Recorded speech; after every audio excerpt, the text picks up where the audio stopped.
शुरू में तो ये फैलाया गया, ये तो जी वहाँ बड़कोट से और या फला फला जगह से पकड़े गए हैं और ये लड़की को भगा के विकास नगर ले जा रहे थे। जबकि ऐसा कोई एंगल इसमें पता ही नहीं, सामने ही नहीं आया, ये सारा झूठ गढ़ा गया।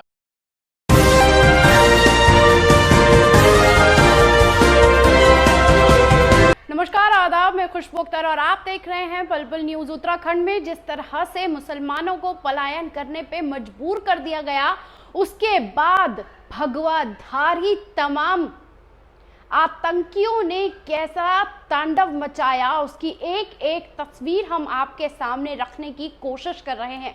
लेकिन जिस बात को लेकर बतंगड़ बनाया गया, मुसलमानों को परेशान किया गया और तो और मुसलमानों को अपने घर से पलायन करने पर मजबूर भी कर दिया गया, तो अब उस कहानी के पीछे की सच्चाई सामने आ गई है। और उसके सच्चाई सामने आने के बाद हर कोई बगले झांकता हुआ नजर आ रहा है। और वो बगले झांकने से पहले किस तरह से मुसलमानों की दुकानों पर बेदर्दी से हमले किए गए, एक बार इस तस्वीर पर नजर डाल लीजिए।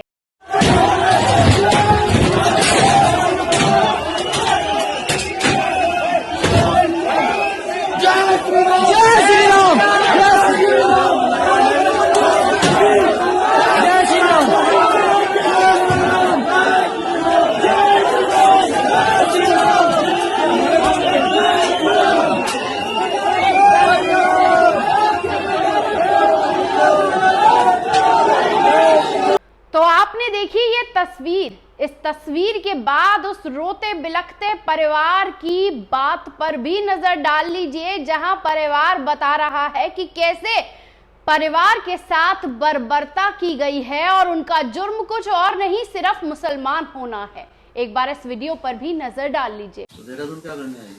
वहाँ से भगा दिया हमें। किसने? वहाँ के लोगों ने। क्यों? उस लड़के ने एक लड़की को भगाया और वो जेल भी चला गया, फिर हमें भी निकाल दिया वहाँ से। तो उसके असरात आप लोगों के ऊपर क्यों भाई? अब वो नहीं पता होगा ना, वो नारे लगा रहे हैं मुसलमानों को निकालो, मुसलमानों को निकालो। लेकिन भाजपा तो कहती है सबका साथ सबका विकास। भाजपा से कुछ नहीं हुआ, मेरे हस्बैंड भी जुड़े हुए हैं इनके साथ ही। हाँ। कुछ नहीं हुआ उनसे, फोन किए हमने, कहीं बहुत सारे फोन किए, कुछ नहीं हुआ। वजह तो अपू नहीं पता होगी, क्यों नहीं वो साथ दे रहे हमारा। तकलीफ होती है? बहुत हो रही है, बच्चे हैं छोटे छोटे, छोड़ के आ गए सब कुछ।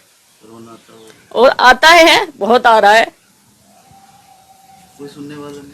कोई नहीं सुन रहा है, कुछ भी नहीं सुन रहा है। सरकार के अलावा एक नजर रहती है अपने गहना उलमाओं पर। कुछ नहीं है, वहाँ से तो सब भगा दिया। हमारी दुकानों पे पोस्टर लगाए, 15 तारीख तक खाली कर दो। पोस्टर लगाए? हाँ, वीडियो है हमारे पास।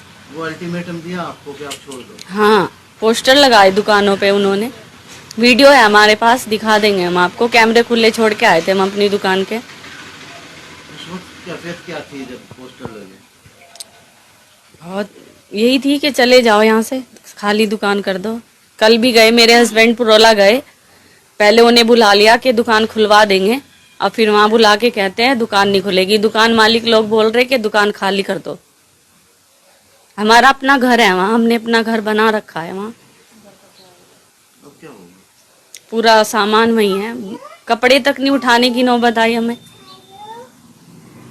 मेरी एक लड़की स्कूल जाती है, उसकी सारी पढ़ाई खराब हो रही है। तो दोस्तों, आपने देखा कैसे मुसलमानों के साथ अत्याचार किया जा रहा है, और उस अत्याचार पर कोई सुगबुगाहट नहीं है, कोई प्रोटेक्शन नहीं है, उनको कोई संरक्षण नहीं दिया जा रहा, बल्कि पुलिस के साथ मिलके मुसलमानों को प्रताड़ित किया जा रहा है।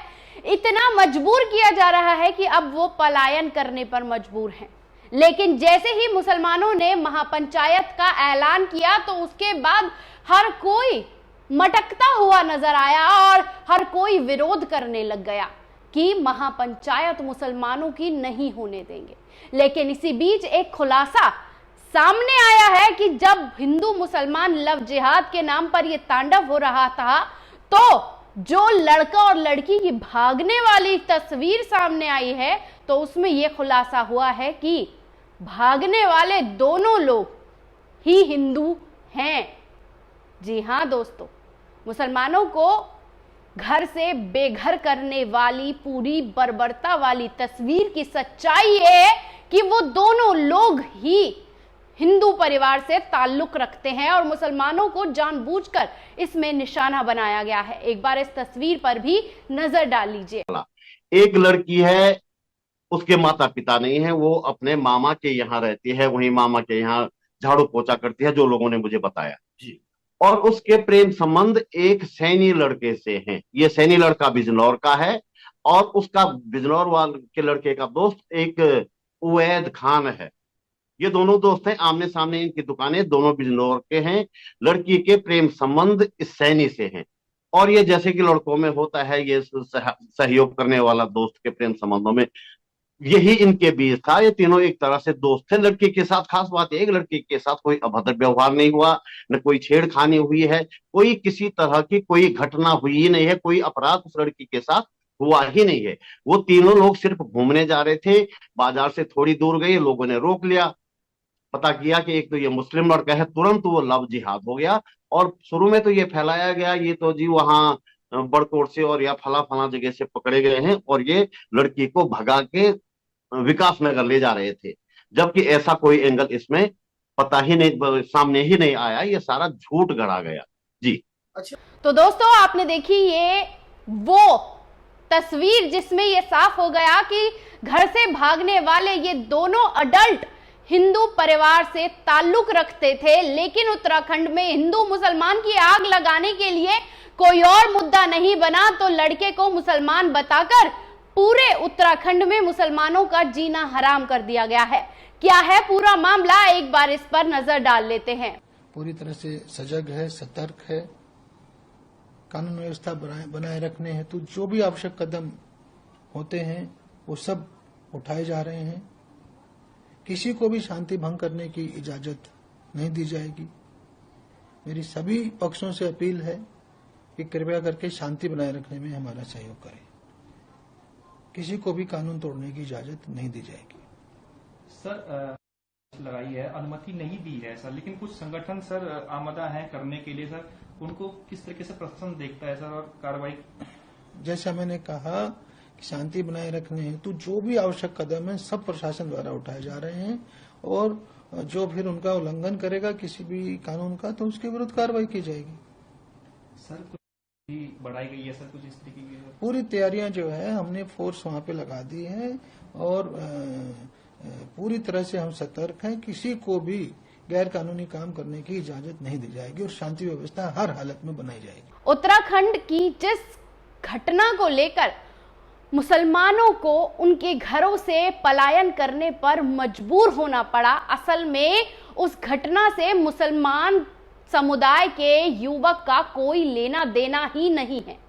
जिस लड़की को कथित लव जिहाद का शिकार बताकर उसे भगाने की साजिश लगाकर हिंदूवादी संगठन ने मुसलमानों को परेशान करना शुरू किया, तो असल में आपको बता दें कि वो हिंदू समुदाय के युवा से प्यार करने वाली वो लड़की थी। उत्तराखंड के सीनियर जर्नलिस्ट त्रिलोचन भट्ट का दावा है कि लड़की का प्रेम संबंध बिजनौर के रहने वाले सैनी लड़के के साथ था जिसका दोस्त आवेद था। इन दोनों ने दुकानों के आमने सामने में रहने के लेकर बिजनौर में रहने वाले इनके साथ इनके ताल्लुक बन गए। हिंदू लड़के ने मुस्लिम दोस्त को घुमाने जाने के लिए बुलाया था, जिसके बाद तीनों एक साथ आपस में घूमने निकल गए। इसी दौरान लोगों ने उन्हें रोक लिया तो पता चला कि उसमें से एक लड़का मुसलमान है, तो इसे लव जिहाद का नाम देने लगे। त्रिलोचन ने यह भी बताया कि लड़की के साथ इस मामले में ना तो कोई अभद्र व्यवहार हुआ, ना ही कोई छेड़छाड़ की घटना सामने आई, मतलब कोई अपराध हुआ ही नहीं। लेकिन तीनों लोगों को सिर्फ घूमने जा रहे थे और इस घूमने जाने को लेकर सारा झूठ गढ़ा गया। इस पूरे मामले में पत्रकार का कहना है कि उत्तराखंड में जो भी हो रहा है उस घटना का कम से कम इस घटना से कोई लेना देना नहीं है।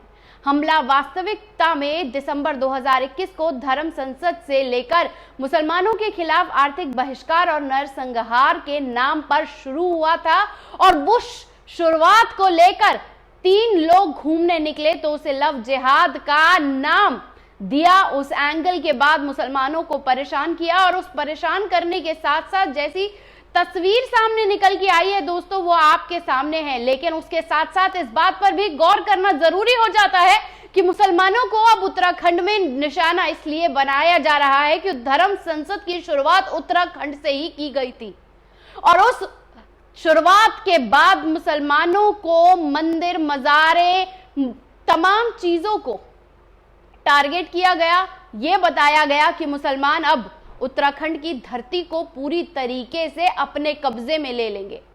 एक एक कर मस्जिद, मज़ारों को टारगेट कर तमाम चीजों को जमीन दोज करना शुरू किया और अब उससे आगे बढ़कर घूमने वाली घटना को लव जिहाद बताकर मुसलमानों को आर्थिक बहिष्कार करने के साथ साथ दुकानें खाली करने का पूरा हथकंडा अपनाया गया। मुसलमानों को प्रताड़ित किया गया और प्रताड़ित करने के बाद उनकी दुकानों पर हमले किए गए। लेकिन पुलिस की अगर पूरी की पूरी रूपरेखा पे ध्यान डाली जाए तो पुलिस के संरक्षण में और सत्ता के इशारों पर यह सब हो रहा है ताकि 2024 के चुनाव को पूरी तरीके से साधा जा सके अपने हक में। लेकिन इन सब के बीच सवाल यही कि मुसलमान का दोष क्या है? मुसलमान का दोष सिर्फ मुसलमान होना है? भारत में 2024 की जीत की कीमत अगर कोई चुका रहा है तो वो मुसलमान है। कैसी लगी ये खबर? कमेंट बॉक्स में आकर अपनी राय देना ना भूलिएगा। शुक्रिया।